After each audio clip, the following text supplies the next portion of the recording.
maghimo tag family sulod sa architectural component pa rin to, model in place kabalo namang gulguan ni mga himo unang review na to. Ito bisa generic model daw, public na family.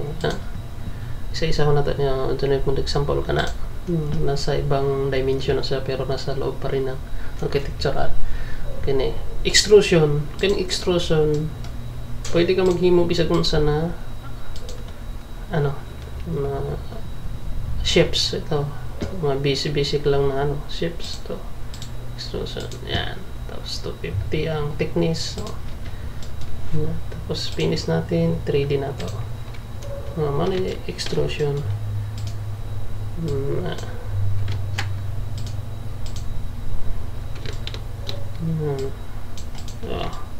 Sabay-sabay sila. Tapos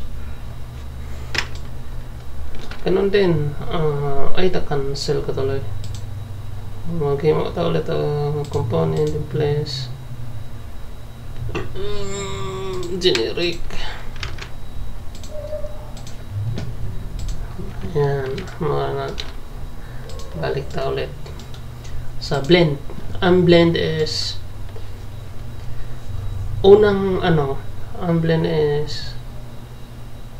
unang shapes. Kunwari kini square, gamay, first drawing, tapos ikaduha na drawing i-dictate. Ito yung bottom kibali na drawing. Tapos mag-drawing ulit tao sa taas na top na drawing. Tapos sa taas is kunwari 1 meter. Yan na to, i-3D na to.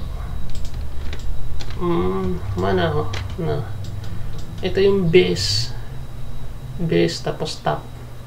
Pwede gyud na to ma-edit na edit top. Pwede to i-edit ang top, pwede i-edit ang base. Tapos kunwari revolve, manghimo tag revolve.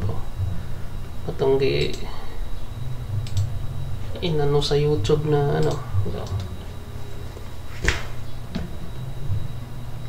himo tang revolve baso, manghimo tag baso. Kunwari mo ni center. Manghimo tag baso sa revolve.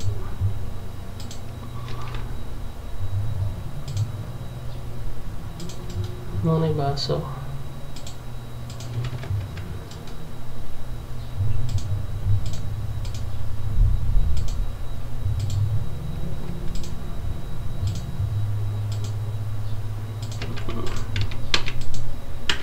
Tapos kini axis line 1, 2.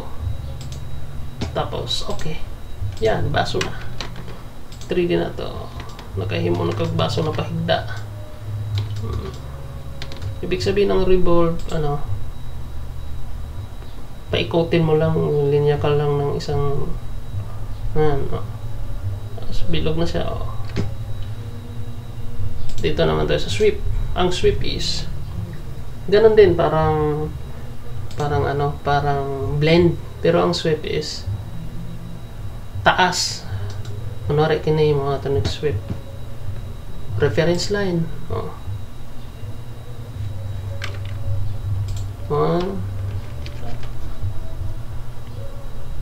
Sketch pad, kunwari sweep sketch pad on drawing tag reference. Hindi na to pa tugtungan. Pagkatapos ng sketch pad, okay, saka na tayo mag edit profile. Elevation wise, elevation wise. Mga na itong edit profile kana. Pinta ka na example. That's okay. Automatic. Ang iyang gapang is sweep. Bisa kung sa na shapes irang magsimula ang drawing dito kay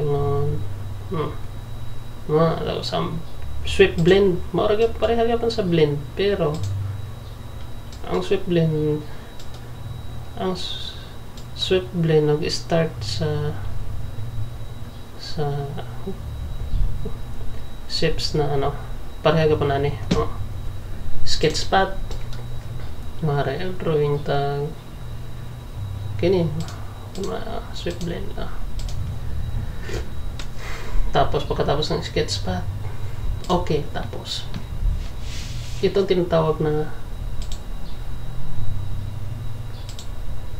tinatawag na profile 1. Ito mag-drawing ka na una parang blend, mag-drawing ta shape dito sa kung saan katako sketchpad to, pangalawa maging sketch dito kung saan itong kadako mara kani sketch na to at kinata pindutin itong unang profile edit bisag asa na mara mo na unang profile edit tadi sa bisag unsa pwede circle pagkatapos sa unang profile check na mo dito naman tayo sa profile 2 mo ni profile 2 profile 1 profile 2 click na itong profile 2 edit profile maghimo na ko tag sketch na kana rectangle pagkatapos ng profile to check tapos check na to kung sa'yo resulta di ba diri circle ang gidrawing diri rectangle muna yung resulta sa pwede ka po na ma-edit na to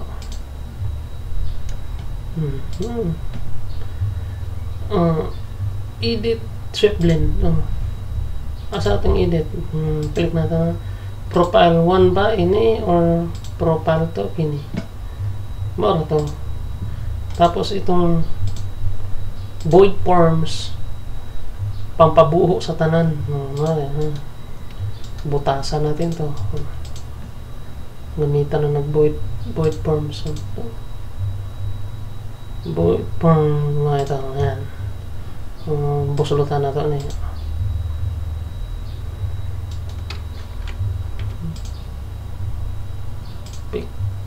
busulutan na ito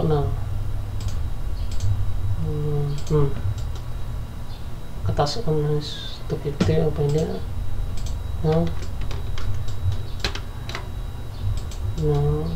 drag na ito tapos shaded na ito para di ka maglibog ng asang 3D busulot na ng negative effects sa pagimog families o components in place nito na tapos na finish okay component model in place